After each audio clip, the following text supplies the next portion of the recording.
Las reformas se dieron en el marco de una nueva realidad internacional. La caída del muro de Berlín y la desaparición del campo socialista abrieron la puerta a la era de la globalización económica y la democratización internacional. El siglo XX finalizaba en el marco de la ausencia de conflictos bélicos mundiales y amplios procesos integradores. Si a lo largo de este siglo se fueron consolidando los estados nacionales, al final de él se generaban notables fuerzas económicas que estaban llevando a borrar fronteras económicas y algunas nacionales.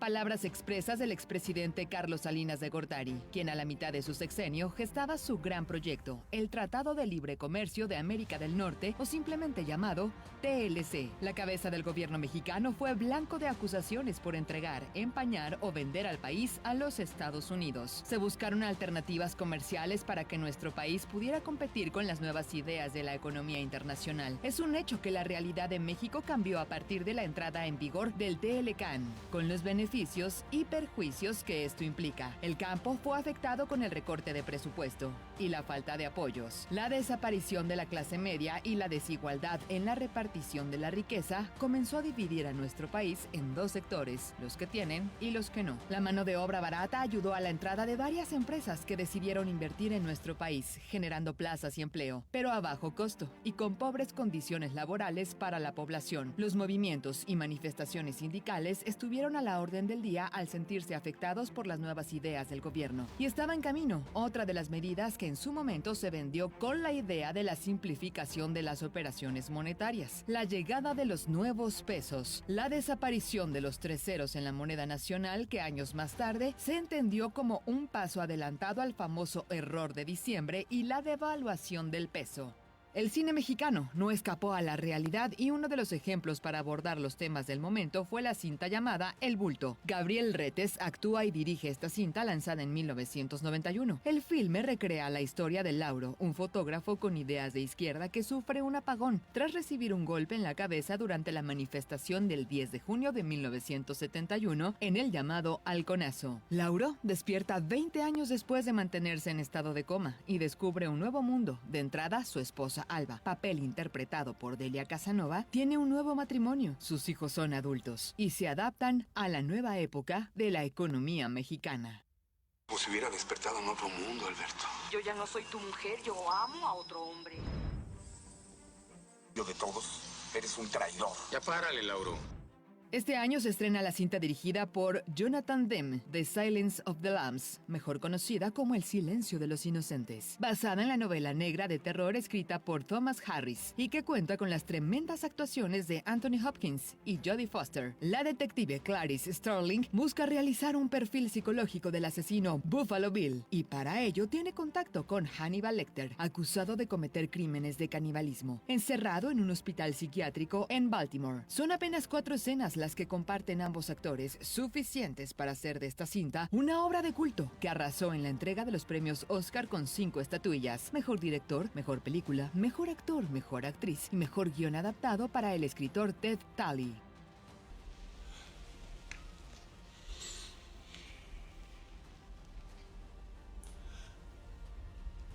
You use Evian skin cream. And sometimes you wear Ladeton. But not today. Rumbo a la temporada 91-92, el Puebla tuvo que hacerse de refuerzos, jugadores que fueran escogidos por Luis Enrique Fernández, previo al regreso de Manuel Lapuente como entrenador del equipo. Así se sumarían los defensas Aurelio Rivera, procedente del Cruz Azul, y Antonio Gutiérrez del Atlas, además del mediocampista Juan Carlos Chávez, también del Atlas, y el delantero del Irapuato, Francisco Rodjan. En el mismo régimen de transferencias, el equipo camotero se hizo de las cartas de Salvador Reyes de la UDG, Jorge Patiño de los Tigres, José Ángel Guayu Galván de las Cobras de Ciudad Juárez, y se dan las llegadas de los brasileños Renato Porto, Paulo César Silva y José Carlos Helsinki, mejor conocido como Seca. Nos pide la directiva recuperar un poquito su inversión, ¿no? Entonces me dice, ¿qué hacemos? No, pues hay que vender jugadores. Entonces vendimos a varios jugadores y después, ¿qué vas a hacer? Me dice la directiva. No tenemos todavía entrenador porque Manuel se había puesto rejego en ese sentido de que no se arreglaba, ¿no? Entonces, ya estando en el draft, me dice, pues tú tienes que armar el equipo. Entonces empecé, afortunadamente yo tenía una lista de jugadores, porque todos los partidos yo veía qué jugador podía estar con nosotros. Entonces conseguimos ahí por ejemplo, del Irapuato cogimos al Royan, que era un jugador que tenía cosas buenas. Y así fui escogiendo, traje a Chava Reyes, traje al flaco, al Riel Gutiérrez, el Guayú Galván, traje al Chávez. Fuimos más o menos tratando de tener 2 posiciones cubiertas en cada posición, ¿no? El torneo de la Copa México abrió las hostilidades de la campaña 91-92. El Puebla fue instalado en el grupo 3 junto a los Leones Negros de la UDG, los Tigres de la Autónoma de Nuevo León y los Pumas de la UNAM. El conjunto poblano se va invicto con 3 triunfos y 3 empates para tomar el liderato del sector con 9 puntos y acceder a los cuartos de final del torneo, que se decidiría en un solo partido, eliminando la visita recíproca. El Monterrey chocó frente al Cruz Azul en las semifinales y los venció 2-1 con anotaciones de Guillermo Muñoz y Alberto El Guamerú García. Carlos Hermosillo descontó para la máquina en un duelo que se disputó el 4 de septiembre en el Estadio Cuauhtémoc. En la final se toparon a las Cobras de Ciudad Juárez, que dieron cuenta del Atlante en la ronda previa. El duelo se realizó el 8 de septiembre de 1991 en el Estadio Tecnológico. Eduardo Bennett adelantó a los de Fronterizos al minuto 1. Germán Martelotto logró la igualada al minuto 14. Guillermo Vázquez marcó doblete a los 38 y 61 minutos para poner adelante a la pandilla. Y Martelotto también logró el doblete al 70 para poner ventaja de 3 en el marcador. Víctor Cosío haría uno más para los de Juárez. Y con marcador de 4-2, el Monterrey conquistó su primer trofeo de Copa de la mano del entrenador Miguel Mejía Barón. Ese mismo día, el Puebla disputó el encuentro de la final de la zona de Norteamérica en el torneo de campeones de la CONCACAF ante los Leones Negros de la UDG en el Estadio Cuauhtémoc. Eliminatoria a un solo encuentro para definir al representante de zona en la final. Juan Carlos La Pájara Chávez al minuto 30 adelantó al equipo camotero y Carlos Poblete puso cifras definitivas al minuto 67 para el 2-0 a favor de la franja, que lograba el pase a la final del evento. Buscarían otro trofeo. La liga estaba a la vuelta de la esquina con el regreso del Atlante al máximo circuito, que ocuparía el sitio dejado por el Irapuato, que regresaría a la segunda división. El torneo se realizó con 20 equipos con una fase final de liguilla a eliminatoria desde cuartos de final para decidir al campeón. Pero ahora se agregaría una ronda de repesca en caso de que un tercer lugar tuviera más unidades que alguno de los segundos puestos en los distintos grupos. El Puebla fue ubicado en el grupo 2 junto al Monterrey, Chivas, Correcaminos de la Autónoma de Tamaulipas y el Querétaro. El torneo de la campaña 91-92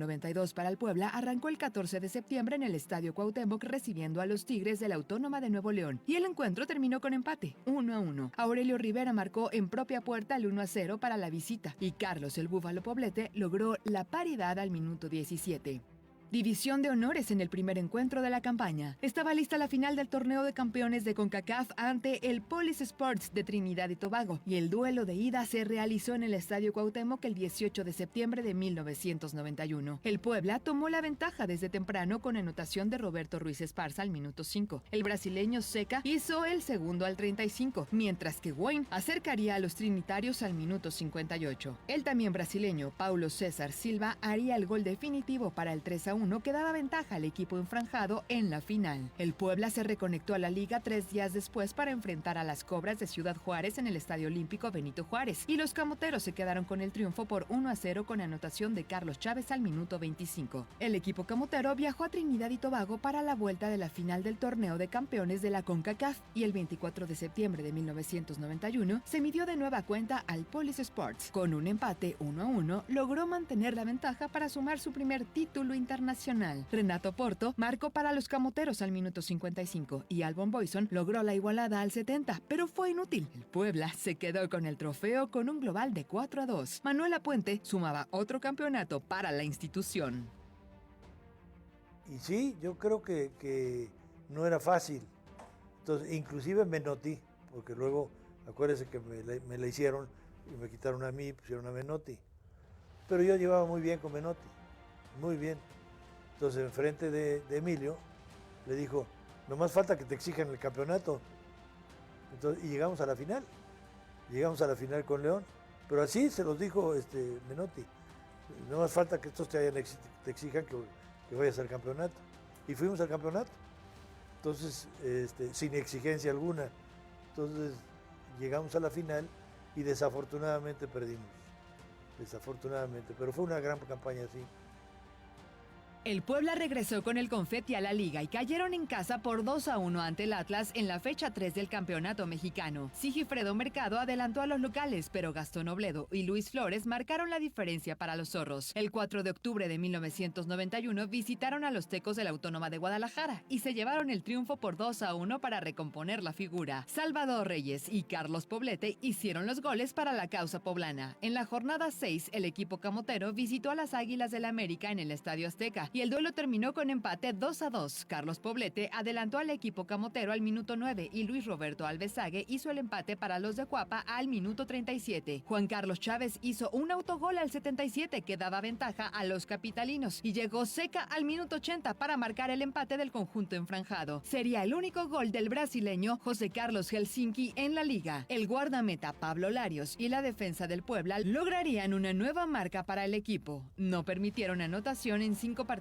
consecutivos. En la fecha 9 recibieron al Necaxa el 7 de noviembre de 1991 y los vencieron por 1-0 con gol de Roberto Ruiz Esparza al minuto 43. Después empataron 0-0 ante el León en el Nou Camp y también 0-0 ante el Monterrey en el Cuauhtémoc. Para la fecha 12 visitaron al Toluca el 24 de noviembre y se quedaron con la victoria por 2-0 con doblete de Carlos Alberto Poblete. Una jornada después en el Cuauhtémoc se llevaron el triunfo 1-0 ante las Chivas con anotación de Francisco Rodjan al minuto 7. La racha de imbatibilidad se rompió en la jornada 14, el 7 de diciembre de 1991 en el Estadio Jalisco. Los camoteros visitaron a los Leones Negros de la UDG y cayeron por 2-0 con anotaciones de Gutiérrez Aldaco al minuto 28 y Romero al 77. Regresaron a la senda del triunfo una semana después con la victoria por 1-0 ante el Veracruz con gol del Búfalo Poblete. El 16 de diciembre visitaron el Estadio Olímpico México 68 y los poblanos sucumbieron por 3-0 ante los Pumas de la UNAM. Manuel Negrete marcó doblete a los 18 y 34 minutos, mientras que Luis García cerró la cuenta al minuto 53. La primera vuelta la cerraron con 33 puntos y apenas 19 goles a favor, promedio de un tanto por partido en el segundo lugar de su grupo y cuarto general, lo que daba esperanzas a la afición para pensar de nueva cuenta en la liguilla.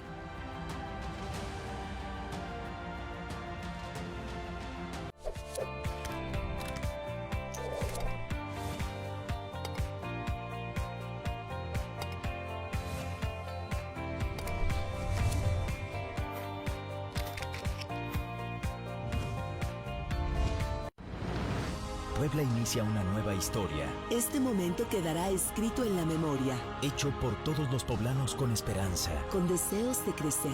De caminar tranquilos y en paz. De aprovechar la oportunidad para volver a ser los primeros en la región. Y estar entre los más grandes de México, con la mirada hacia el futuro. Juntos de la mano del pueblo convertiremos a Puebla en el estado que todos merecemos. Gobierno de Puebla. Hacer historia. Hacer futuro. En seguridad empezamos cumpliendo. Profesionalización inmediata de las policías estatal y municipales. Incremento de cámaras y botones de pánico de inmediato. Porque un buen gobierno vence el problema de la inseguridad. Una gran lucha contra la delincuencia. En seguridad de inmediato empezamos cumpliendo. Gobierno de Puebla. Hacer historia, hacer futuro. No esperes a que llegue la tormenta. Prepárate. Si te encuentras en la costa y se acerca un ciclón tropical, no te acerques al mar ni realices actividades acuáticas. Protege tus instrumentos de trabajo y a tus animales y resguarda bien cualquier sustancia peligrosa. Sigue las indicaciones de Protección Civil y si te piden evacuar, hazlo inmediatamente. Tu vida y tu seguridad son lo más importante. Comisión Nacional del Agua. Gobierno de México.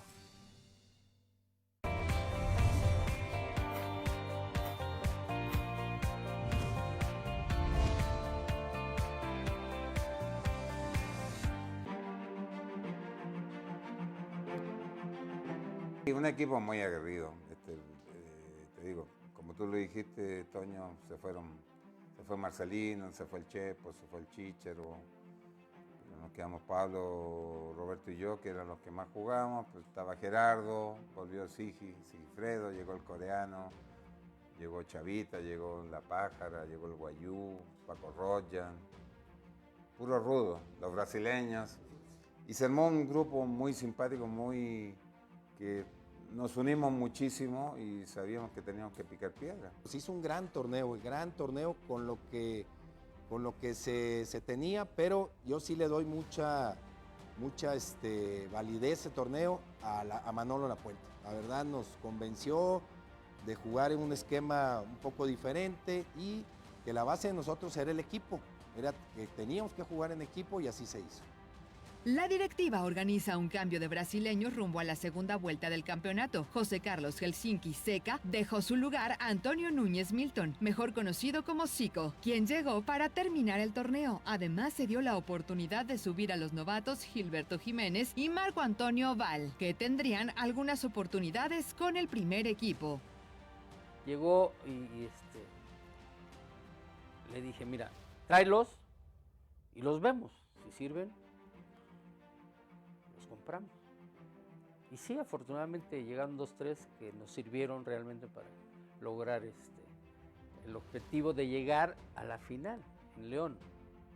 La segunda vuelta del equipo camotero arrancó con una derrota ante los Tigres de la Autónoma de Nuevo León. El duelo se realizó el 12 de enero de 1992 en el Estadio Universitario. Roberto Gasparini adelantó a los felinos al minuto 7, Salvador Reyes empató al 25 y Gasparini aparecería con su doblete al minuto 62. Todavía Díaz Ábalos al minuto 87 pondría el 3-1 definitivo para la victoria del equipo regiomontano. Para la jornada 25 enfrentaron al América en el Estadio Cuauhtémoc el 15 de febrero de 1992 y significó el encuentro perfecto para que Milton Núñez Zico se estrenara con la camiseta de la franja. El brasileño abrió el marcador al minuto 15, Salvador Reyes colaboró con su gol al 25, Luis Roberto Alvesague descontó al minuto 60 para las Águilas, pero Carlos Poblete selló el triunfo camotero con un 3-1 contundente en la Colonia Maravillas. Para la siguiente jornada se midieron al Atlante y los Potros se quedaron con el botín completo al vencer 1-0 al Puebla en el duelo realizado en el Estadio Azulgrana el 15 de febrero de 1992. Daniel Guzmán hizo el único gol del encuentro para la causa capitalina. El Puebla recibió a Raúl Arias, que llegaría para terminar su carrera, y debutarían a Silvano Delgado, otro elemento para la banca. Posteriormente cayeron ante el Toluca 3-0 en el Estadio Cuauhtémoc y rescataron otro empate en su visita ante las Chivas en la fecha 32. Juan Carlos Chávez adelantó a los poblanos al minuto 59 y Nacho Vázquez empató para el rebaño al minuto 69. El Puebla volvió a casa para vencer 2-0 a los Leones Negros de la UDG con goles de Paulo César y José Ángel Guayú Galván. Los poblanos se quedaron con la victoria para mantener el paso en busca del boleto a la liguilla. El equipo camotero cayó 3-1 ante el Veracruz en su visita a Luis Pirata de la Fuente. Jorge Comas marcó doblete y José Luis Malibrán fueron los tantos para los tiburones, mientras que Guayú Galván descontó para los camoteros. El Puebla ligó 3 empates de manera consecutiva, 1-1 frente a los Pumas con gol de Zico, 1-1 ante Morelia con gol de Poblete. Ambos encuentros en el Cuauhtémoc y 2-2 ante Cruz Azul en el Azteca con tantos de Chávez y el Búfalo Poblete. El equipo de la franja necesitaba una victoria ante Querétaro en la última jornada para meterse a la liguilla y evitar la repesca. Los enfranjados saltaron con todo a la cancha y desde el minuto 1 Paulo César marcó el primer tanto del partido. Ruiz Esparza hizo el segundo al minuto 52 y el 3-0 definitivo lo puso Carlos Poblete con un penal al minuto 90. Este resultado, combinado con una derrota de los Correcaminos ante el Toluca, dio el pase directo a los camoteros rumbo a la fiesta grande. El Puebla terminó la campaña con 41 puntos, producto de 13 victorias, 15 empates y 10 derrotas. Logró el segundo lugar de su grupo y séptimo general. Amarró el boleto directo a la liguilla,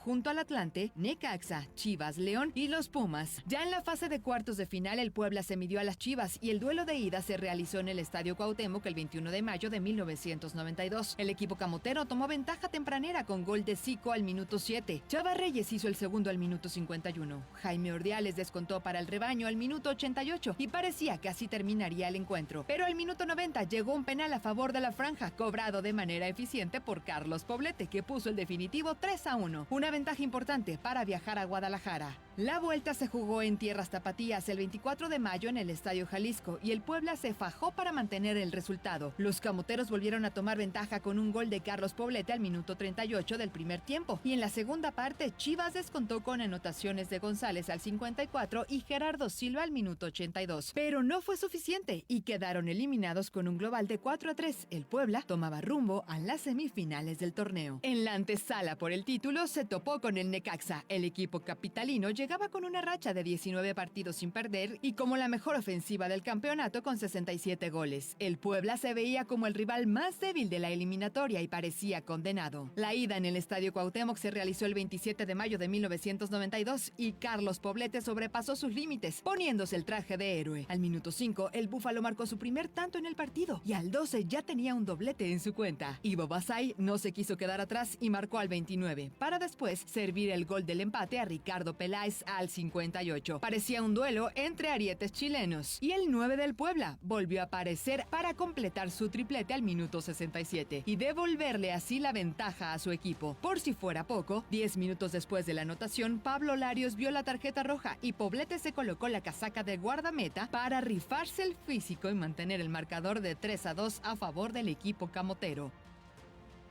Sí, una noche espectacular.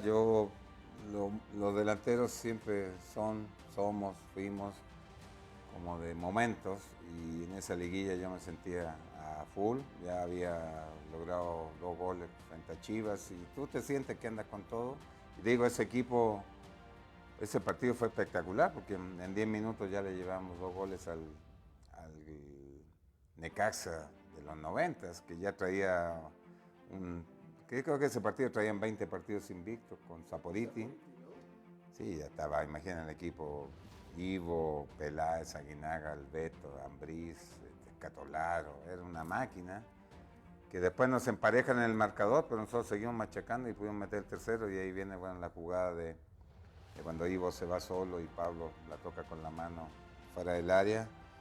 Y bueno, como digo, yo ya estaba inflado de haber metido los 3 goles y le levanté la mano a Manolo porque yo siempre me ponía de portero a las cáscaras. La vuelta se jugó el 30 de mayo en el Estadio Azteca, afortunadamente para el Puebla. Pablo Larios pudo aparecer por el reglamento en el segundo encuentro. Su expulsión cortó una racha de 123 partidos completos disputados de manera consecutiva, aunque pudo mantener su racha de partidos iniciados con el equipo enfranjado. Con una gran actuación de la defensa poblana encabezada por Roberto Ruiz Esparza, quien marcó personal a Ivo Basay, el encuentro terminó con un 0-0 que dio la calificación al Puebla, que regresaba a una final 2 años después. Esa marcación con Necaxa no se me va a olvidar porque normalmente terminaban los partidos en la noche, te vas al hotel, lo que quieras, y al día siguiente todos en el autobús, llegas al estadio y me estaba cerrando mi morejón. Capi, que Manolo, que a su oficina. Llego a la oficina de Manolo y me dice, ¿qué hubo Robert? ¿Cómo estás? Bien, Manolo. Me dice, oye, con este solo tú puedes, ¿no? Así me dijo. Y le dije, como tú quieras, Manolo. ¿Te la avientas? ¿Te la rifas mano a mano? Le dije, sí, claro, con gusto. Y ya. Pero es que yo ya había hecho muchas marcas personales. Manolo me marcaba contra Sague, contra Hermosillo. O sea, muchos me mandaban a hacer marcaciones personales. Pedro García me mandó a hacer marcación personal también, muchas veces contra Sague o así. Entonces yo ya sabía lo que era y sí era experto. O sea, digo, está mal que lo diga, pero sí era un experto que si algo tenía yo era que era un jugador muy disciplinado tácticamente. Sus retos personales, porque son retos, además del grupo, es un reto personales, mano a mano y vas, te descuidas un segundo, medio y vas. Y entonces, pues muy contento, el equipo anduvo bien, no ganamos de milagro, porque la verdad tuvimos para ganar allá, tuvimos una que rebota y Juan Carlos Chávez les traía en el poste, y casualmente, fíjate, ese Necaxa era el más goleador del torneo, y lo eliminamos. El partido fue un planteamiento casi perfecto, porque Manolo nos agarra un día antes y nos dice vamos a jugar de esta forma, Roberto marca a Basay, Rivera Peláez, Gerardo de líbero, coberturas, y desde mi punto de vista fue quizá el mejor partido que yo jugué personalmente en lo que se refiere a táctica, o sea, como lo planeó Manolo, así salió, casi rayando en la perfección y dejamos un equipo muy poderoso afuera. La personal de Roberto sobre Ivo, otro partido que también pudimos haber ganado, pero digo, ese equipo era increíble, digo, muy luchador, con mucha calidad. Estaba Zico, ya había reemplazado a Seca, a Zielinski. Y nos vamos a la final. En la final por el título se midieron a los Panzas Verdes de León, el equipo dirigido por Víctor Manuel Bucetich, que había dejado en el camino al Cruz Azul para meterse a la final. El encuentro de ida se realizó en el Estadio Cuauhtémoc el 4 de junio de 1992 y bajo un tremendo aguacero el duelo terminó con un empate 0-0. El terreno de juego no favoreció al espectáculo y los dos equipos dejaban todo para la vuelta. Todavía jugamos en la final, jugamos la final aquí contra León, ¿no? En esa final el estadio estaba a reventar, cayó un diluvio, ¿no? Yo me acuerdo que yo estaba en la federación, era yo poderoso, llegó el árbitro y me dijo, oiga, ¿jugamos o no jugamos? Porque llovió muchísimo, ¿verdad? Entonces yo dije, no jugamos. Y llega mi hijo, Emilio, dice, papá, ¿cómo no vamos a jugar?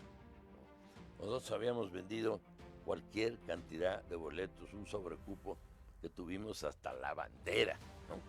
O sea, esa fue la única temporada que no perdimos dinero por ese partido, ¿no? Vendimos los boletos que teníamos de guardar de lo que nos había sobrado el otro partido y el otro partido y el otro partido.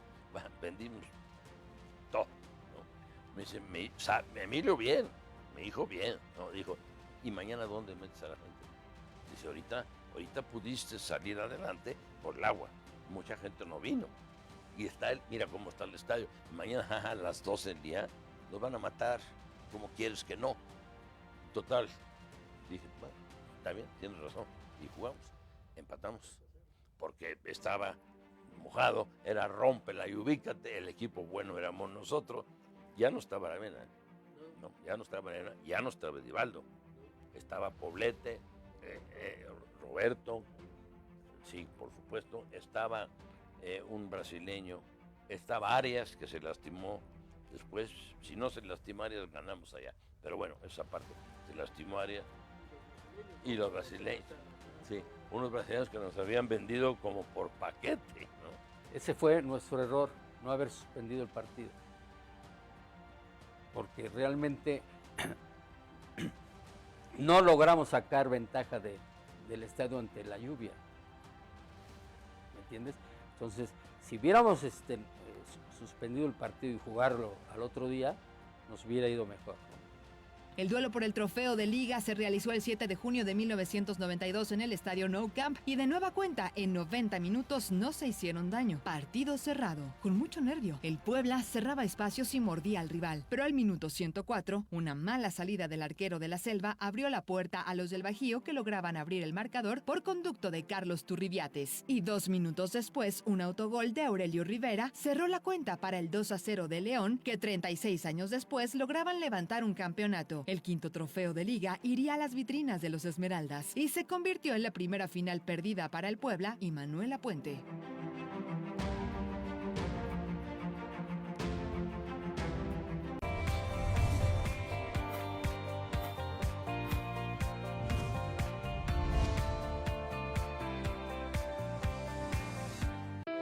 La violencia en contra de mujeres y niñas no es normal y no se justifica. Si eres o conoces a alguien que sea víctima de violencia, llama al 911 TEL-MUJER. Vivir una vida libre de violencia es tu derecho. Gobierno del Estado de Puebla. México es una belleza.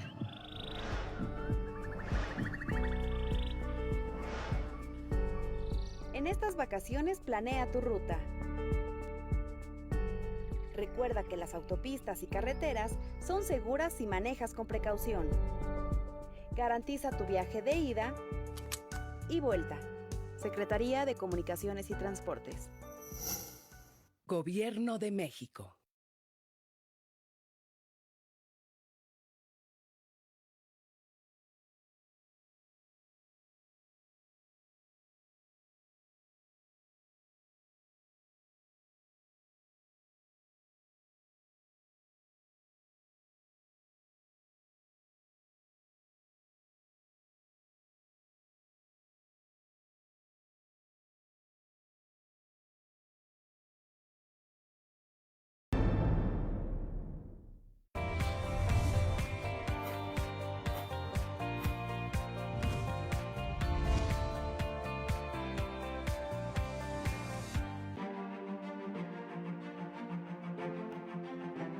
Lo que pasa es que no sabían qué hacer porque ya se estaban vendidos casi todos los boletos. Entonces no sabían qué hacer. O sea, la directiva se metió en problemas. Entonces dije, muy a mi pesar lo jugamos. Muy a mi pesar, porque no, yo no quiero que se juegue así. Es una desventaja. Parece una ventaja para ellos. O sea, porque además así era. Es decir, cuando vas a un lugar, en su cancha, con un equipo grande, ¿verdad? Si llueve no pasa nada, que se arreglen ellos. Pero si no llueve, ¿verdad? Está mejor la cancha. Y nos cayó un aguacerazo que normalmente, no, yo creo que hubiéramos tenido el campeonato. Pero eso fue realmente muy duro de aceptar. Y ni modo, así es esto. Una jugada desafortunada entre Pablo, ahí que choca, tratando de agarrar la pelota, choca con el mismo Paco Uribe o con Roberto, no me acuerdo bien, pero bueno, la pelota queda ahí y le quedó a Turrubiate, nada más para Turrubiate encima. Y después, bueno, ya el segundo, creo que fue autogol del coreano Antita, que le pegó fuerte y no sé, al final nunca he sabido bien quién la metió, pero duro perder una final. Es de las cosas más tristes.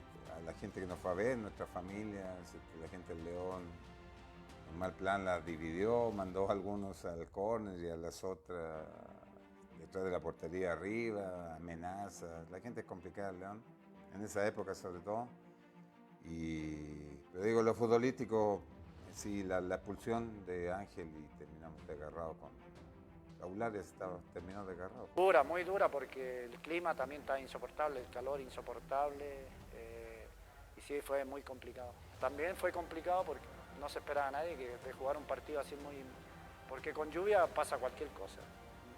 Una equivocación, un pase mal entregado, se frenaba la pelota, y sí, fue muy complicado. Creo que nosotros aprovechamos bien la condición de local. Aprovechamos muy bien la condición de local, porque era un clima, como te decía, muy caluroso, sobre 33, 34 grados de calor, pero calor seco ese de allá, que pega mucho más. Teníamos que aprovechar esa condición y fue el segundo tiempo del extra que hicimos los goles, ¿no? Y fue un cabezazo de Turrubiate que Pablo no llegó a la pelota, y el segundo fue un autogol del coreano Rivera. Pero fue un partido la verdad que fue un partido una final muy disputada. Los dos partidos fueron muy disputados, los dos éramos buenos equipos, estaba muy parejo, cualquiera de los dos podría haber ganado. Pero nos fuimos en León, bueno, tú conoces, has ido a León, es un ambiente muy hostil, ¿eh? Y esa vez íbamos, pero de hecho nos fuimos en un vuelo charter de aquí de Puebla, que en ese tiempo no salían muchos vuelos de acá de Puebla. Y desde que llegamos sentimos ahora sí que el ambiente muy pesado. Recordarás que en el primer partido Paco Ramírez le da un pisotón a Roberto. Y bueno, a Paco Ramírez le tuvieron que poner guaruras, porque llegamos al Hotel de León y prácticamente no salimos. Nos dijeron, a ver, de las habitaciones, nada más en el lobby, nos vamos a de hecho, la comida no fuimos a comer al restaurante del hotel, nos hicieron un salón privado. Por lo mismo, porque la gente sí estaba muy pesada, ellos querían ganar a como dé lugar, y ya en la cancha, pues ya el partido fue muy disputado, mucho calor, y luego recordarás un primer tiempo muy parejo. Creo que el primer tiempo hasta nosotros jugamos por ahí un poco mejor, tuvimos una oportunidad con Zico, otra con Poblete, pero empieza el segundo tiempo y nos expulsan a Ángel Torres, y creo que ahí prácticamente renunciamos al ataque, pero el partido estaba pintado para irnos a penaltis. Desgraciadamente viene esa jugada en donde chocan Luis Esparza y Larios con Turrubiates, y le queda a Turrubiates solo y le empuja, y ahí ya prácticamente se acabó. Pero nos venimos dolidos porque sabíamos que podíamos traernos el campeonato. O sea, nosotros, a pesar de un hombre menos en la cancha, los que estábamos ahí nos sentíamos bien, y en penaltis pues nos sentíamos seguros. Me acuerdo perfectamente bien, Manolo, en la plática le dijo a Larios, no salgas. Si tú te acuerdas, Larios salía así, era volador, ¿no? Un porterazo que era. Pero salía así, dijo, no salgas. Esperas en el arco, no salgas. Y lo primero que hizo salió y voy, que nos meten. Muy bien, no, era un porterazo, ¿no? Y ahí quedamos subcampeón. En la final, ¿cuál era nuestra fortaleza? Puebla. Aquí ganábamos siempre. A Chivas le metimos, ¿te acordarás? 3-1 acá y lo fuimos a eliminar allá. Con Necaxa 3-2 y lo eliminamos allá. Y con León, que era un León muy fuerte, bien dirigido por Bucetich y un equipazo. Pero nosotros en casa, llueve como 2 horas, el estadio inundado todo. Y la verdad entraron y pregunta Emilio, ¿jugamos? Y le dije, no hay que jugar. Le dije, lo más fácil para un equipo, cuando hay campo mojado, pues es defender. Imprecisiones, los pases se van, las pelotas largas se van. Para el que quiere atacar y tiene necesidad de hacer goles, necesitas un campo seco. Y total, decidió, ¿no? Que no se podía. Y se jugó 0-0. Y ahí, para mí ahí perdimos la final. Sí, le gana Turbiates. Sí, pero nos había sacado 10. O sea, ¿cómo le puedes decir algo a alguien que te sacó 10 ahí y con Necaxa acá y con... O sea, algún día te tienes que equivocar, ¿no? Entonces, vaya. No, Pablo era increíble, ¿no? Lo que sacó y lo que sacó cuando fuimos campeones también. O sea, Pablo fue fundamental, fue un portero extraordinario que nos sacó, nos salvó de mucho, ¿no? Esa pues se equivocó. Ya también el equipo estaba desfundado, con 9, te repito. Paco Ramírez ya no podía, estaba tirado fuera del campo. Ángel Torres expulsado. Con 9 ya y con un calor. Yo infiltrado, se me había pasado ya la anestesia. Le dije al doctor ese día, porque jugué, fíjate, las 2 liguillas que jugué las jugué infiltrado. Las 2 liguillas completas. Una por fascitis plantar y la otra por un esguince de tobillo. Pero esguince importante, me sacaban jeringas de líquido y así andaba. Un día, 2, apenas apoyaba. Llegábamos al estadio, me cambiaba, estaba esperando. Y cuando decían, bueno, ya van a salir, sale doctor. Y me infiltraba, pero sobre todo me dormía, más que meterme cosas, yo le decía, tú duerme para que pueda jugar. Y vamos. Y el día de la final le dije, ponme más de lo que me has puesto, porque si nos vamos a tiempo extra, no en tiempo extra, que confiaba yo. Peor que los gallos de pelea cuando les dan. Y me acuerdo que Arturo Bricio me dijo, mi respeto para ti. Era el árbitro de esa final. Rumbo a la campaña 92-93 se organiza por primera vez el draft de futbolistas en el Balompié Azteca y Cancún fue la sede. Una medida propuesta por Emilio Maurer. El Puebla negocia las salidas de Carlos Poblete al Cruz Azul y Roberto Ruiz Esparza al Veracruz. Además, Paco Ramírez, quien llegaría al Necaxa. Sí, me voy, te digo, la gente fue honesta, yo sabía que la cosa no venía bien y bueno, fuimos profesionales de esto cuando vino la oferta de Cruz Azul. Podía, con la carta en la mano, realmente no podías desaprovecharla. O sea, era el momento de algo de pensar en el futuro. Me fui a Veracruz, bueno, y vale la pena decirlo, ¿no? Me fui a Veracruz porque el Puebla me adeudaba, o sea, no me pagaba. La temporada 90-91 casi no cobré un peso en todo el año. Entonces, para jugar la 91-92, hice un acuerdo con la directiva para que jugaba solo con sueldo, pero terminando me iban a dar parte de mi carta y me iban a dejar ir. Por eso me fui. Yo no hubiera ido del Puebla nunca si no me adeudaban dinero, si me hubieran pagado. O sea, pero no puedes vivir, o sea, no puedes estar un año sin cobrar. El equipo camotero se hizo de los servicios de Jaime Ordiales, quien llega procedente del Guadalajara. Sergio Álvarez de las Cobras. Además, consigue los préstamos de Marco Antonio Fabián de León, Sergio Lira de los Tigres y Juan Antonio Luna del Necaxa. El brasileño Renato Porto no renovaría su contrato, lo mismo que José Ángel Galván. Ambos saldrían del equipo. Los brasileños estaban de moda en el Puebla y contratan a Silmar Olindo y Dioney Carlos rumbo a la siguiente campaña. Arturo Orozco decidió retirarse al finalizar la temporada 91-92. El Mango vistió 10 años la casaca del Puebla. Logró los campeonatos de liga en las temporadas 82-83 y 89-90, además de los títulos de Copa en las temporadas 87-88 y la misma 89-90 con el campeonísimo y el trofeo de la CONCACAF en 1991. El Mango Orozco marcó 10 goles en el equipo camotero, varios de ellos muy importantes en fases de liguilla. Y ese año llegamos a la final. Pero en ese año yo ya estaba en la banca, ya estaba en las tribunas, o si no alentándolos nada más. Se siente impotente, pues, pero al mismo tiempo tienes que comprender que ya los años ya están avanzando, vienen nuevas generaciones que están repuntando, y no, yo todo el tiempo lo tomé bien. Inclusive el señor Lapuente y el señor Manuel me decían, ¿quieres otro año de contrato? Se te hace otro año. No, ya mejor así lo dejamos. Previo a la temporada 92-93, el Puebla comenzaba su vía crucis. La tesorería del ayuntamiento impuso al equipo camotero una multa por 833 millones de pesos por vender con un sobreprecio de hasta el 200% los boletos para los partidos de liguilla en el Estadio Cuauhtémoc y el sobrecupo en la final ante los Panzas Verdes de León, por lo cual colocaron los sellos de clausura en el inmueble de la Colonia Maravillas. Así iniciaba la persecución al equipo enfranjado, el contraataque de las fuerzas del imperio del fútbol, pues Televisa quería recuperar el control de la Federación Mexicana. Yo era muy amigo de Piña Olaya, pero a Piña Olaya, yo estaba en la Federación, ya intervino en los pleitos de la Federación, ¿verdad? Y a Piña Olaya le dijeron, o jodes a Maurer o te hacemos una campaña negra en Televisa y en la revista, una revista, ¿no? Y él, obviamente Piña le dijo, jodo a Maurer, por supuesto, ¿no? Y fue entonces cuando vino toda esa situación.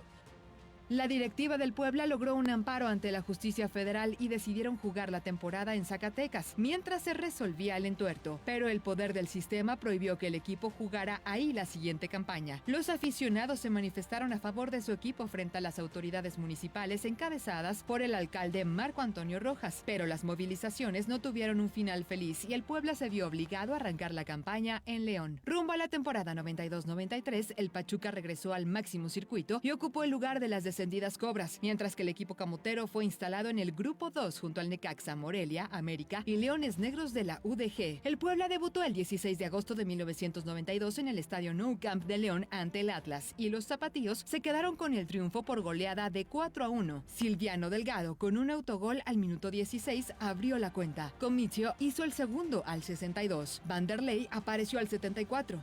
Posteriormente, visitaron a los Tecos de la Autónoma de Guadalajara y el duelo terminó con empate 1-1 en el Estadio 3 de Marzo. Jorge Gabrich abrió el marcador al minuto 30 y otra vez apareció Paulo César Silva para el tanto del empate al minuto 66. El Puebla regresó a León y venció al Morelia por 3-1 para lograr su primera victoria de la campaña el 30 de agosto de 1992. El equipo camotero visitó al América en la fecha 4 y los poblanos sacaron lo mejor de sí para quedarse con la victoria por 4-3 en un partidazo realizado en el Estadio Azteca el 6 de septiembre de 1992. Dioney Carlos abrió el marcador al minuto 2, Germán Martelotto empató para las Águilas al 26 y en el segundo tiempo llegaron los goles. Francisco Rodjan al 67 y 2 minutos después Silmar Olindo, y al 85 Dioney completó su doblete para el 4-1 que fue maquillado con 2 goles del equipo capitalino al 87 de Sague y al 91 el doblete de Martelotto. Como campeón de la CONCACAF, el Puebla disputó la Copa Interamericana ante el Colo-Colo de Chile. El encuentro de ida se tuvo que realizar en Villahermosa, Tabasco, el 9 de septiembre de 1992, y el errante conjunto enfranjado fue goleado por el Gran Cacique con marcador de 4-1. Marcelo Barticciotto marcó triplete para los andinos y Silmar Olindo descontó para los mexicanos. La vuelta de la final de la Copa Interamericana se realizó el 23 de septiembre.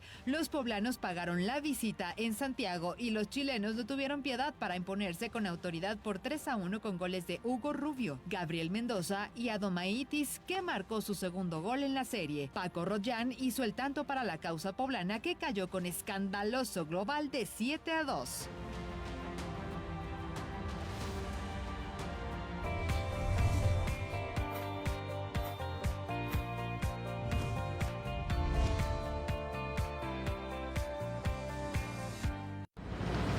Puebla inicia una nueva historia. Este momento quedará escrito en la memoria. Hecho por todos los poblanos con esperanza. Con deseos de crecer.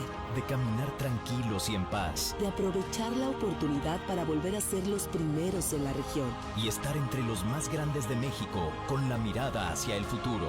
Juntos de la mano del pueblo convertiremos a Puebla en el estado que todos merecemos. Gobierno de Puebla. Hacer historia. Hacer futuro. El Consejo Ciudadano del Premio Nacional de Periodismo, AC, convoca a comunicadores, periodistas mexicanos o residentes en México a participar en el Premio Nacional de Periodismo, con trabajos publicados del 1 de enero al 31 de diciembre de 2018, en cualquier medio de comunicación mexicano. Las categorías en las que pueden concursar son crónica, periodismo narrativo, entrevista, reportaje, cobertura multiformato, periodismo de investigación, fotografía, caricatura, humor, periodismo de opinión, divulgación de la ciencia y difusión de la cultura. La convocatoria cierra el 9 de agosto y los resultados se darán a conocer el 22 de noviembre de 2019. Cada categoría será galardonada con una escultura del maestro Juan Soriano, un reconocimiento y 50,000 pesos. Informes y registro en www.periodismo.org.mx. Premio Nacional de Periodismo 2018.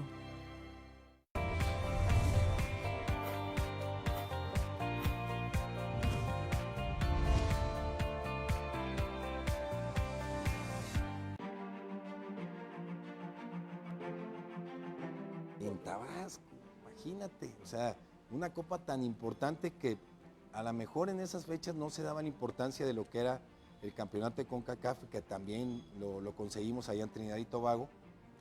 Nos dicen, bueno, se jugaba el campeón de CONCACAF contra el campeón de Libertadores, que era el Colo-Colo, que traía un gran equipo, súper equipo traía. Y de repente, ¿dónde lo van a jugar? Y la directiva se mueve y pues vámonos a Tabasco, que en Tabasco ni fútbol hay, bueno, ni había. Entonces vamos a Tabasco, nos fuimos 2 días antes, la cancha, pues era un potrero, la verdad, una cancha muy, no había fútbol allá. Y total se arregló para que Colo-Colo fuera y jugamos muy mal.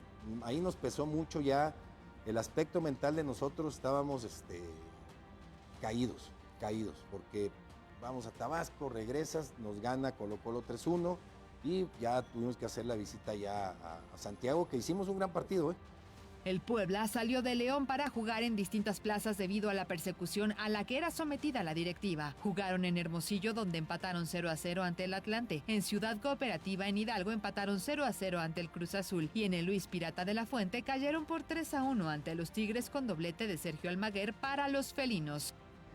Pues imagínate, luego ya llegas para acá, oye, pues ya firmas un buen contrato. De hecho, ahí yo tuve varias ofertas de ese torneo. Yo tenía mucha intención de salir a Tigres, yo me iba ahí por cosas de, pues antes no teníamos mucho peso, ni de que el pacto de caballeros y que si contrato y eso. Bueno, me quedo, venden a Ruiz Esparza, entonces yo me quedé con Rivera de titular, pero empieza eso, que teníamos un lema, si quieres conocer México, vente con nosotros, o sea, véngase con el Puebla. De repente, oye, se cierra el estadio, entrenábamos en una fábrica por la autopista, pero entrenábamos como llaneros. O sea, llegaba el Morejón en su carro, que traía una camioneta, que tú la conociste también, y nos decía, a ver, ahí está la ropa. Nos cambiábamos y vayas a su casa a bañar. Así empezamos, oye, ¿dónde vamos a jugar? No, pues no sabemos. Y luego de repente la utilería se quedó, cuando cerraron el estadio, la utilería se quedó. Entonces no teníamos, los zapatos, todos los zapatos, la ropa, se quedó en el estadio hasta que, yo no sé cómo lo hicieron y creo que por ahí metieron al Morejón por abajo, no sé, o algo. Y total sacaron toda la utilería y era a diario, así era muy pesado. Se vivió con mucha pasión, porque yo no estuve de acuerdo con el castigo, desde luego, no me acuerdo ni por qué. El caso es que pues no podemos jugar en el estadio. Nos vetaron el estadio y no podemos jugar, y no podemos jugar, y no podemos jugar. Entonces teníamos que ir mendigando o jugando en la cancha de los rivales. Y fue un torneo con altibajos, pero muy bueno para nosotros. No podíamos ni entrar a entrenar, no podíamos hacer nada en nuestro estadio. Entonces pues ni modo, había que apechugar. Y entonces ir mendigando estadios que nos prestaban para jugar. Aquí se vive esto y punto. El que no esté de acuerdo, váyase. Pero aquí esto nos tocó vivir. Y aquí nos tocó estar.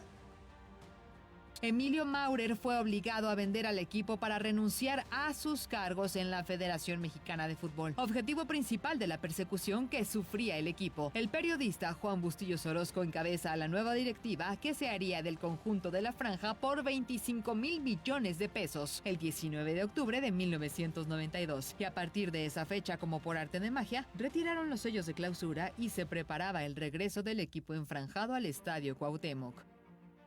No, pero no fue en la casa, no. A mí, el Puebla, nosotros los 5 socios, obviamente ya después vino un desquebrajamiento, ¿no?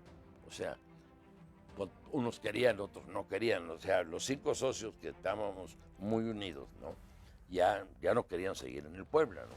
Bueno, y eran 3 que no querían y 2 que sí querían. Los 2 que sí querían eran Arturo y yo. Arturo me apoyó siempre, ¿no? Y los otros que ya no les interesaba eran los otros 3. Entonces, cuando el hijo de Farel, licenciado hijo de Farel, fue el encargado de recuperar el Puebla para Televisa, ¿no? Entonces, después de toda la persecución, después de todas esas situaciones, los 3 dijeron que sí y firmaron que sí. Entonces ya nosotros, Arturo y yo, pues, teníamos que firmar que ya no nos quedaba nada, ¿no? Yo siempre les decía, cobren más, no están vendiendo el Puebla, están comprando mi cabeza, ¿no? Porque en el momento que yo ya no era, en ese entonces, así era, los estatutos de la federación, en el momento que yo ya no era vicepresidente del equipo, ¿no? Ya yo no podía estar en la federación, ¿no? Entonces automáticamente perdía yo el puesto de la federación, que era lo que los traía locos, ¿no? Entonces dije, están comprando mi cabeza, cuando menos vendan la más cara. Se vendió, ¿no?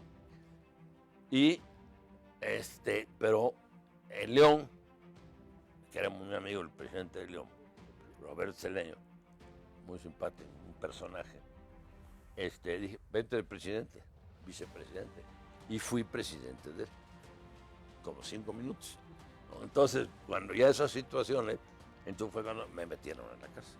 Pero ya el Puebla estaba vendido. O sea, el Puebla yo no firmé, nosotros no firmamos, no, nosotros firmamos en un hotel aquí de México, ¿no? Que ahí fue la reunión, ¿no? Que inclusive yo ni estaba cuando se firmó, porque tenía compromiso con la Federación Mexicana de Fútbol. Fue mi hijo, fue representación, fue el que, por notario, lo que tú quieras, ya, y firmó, y ya se quedaron con el Puebla. Pagaron bien, se quedaron con todas las deudas, nos pagaron todo, lo que sea, de cada quien, ¿sí? Y yo creo que nos pagaron porque Arturo Migoya, su cuñada, está con Aguilar Camín, casada con Aguilar Camín. Y Aguilar Camín nos ayudó mucho, ¿no? Porque veía la injusticia que estaban haciendo. Nosotros teníamos unos enemigos en la federación, yo, Córdoba Montoya, que era con el que trataba Televisa para joder, ¿no?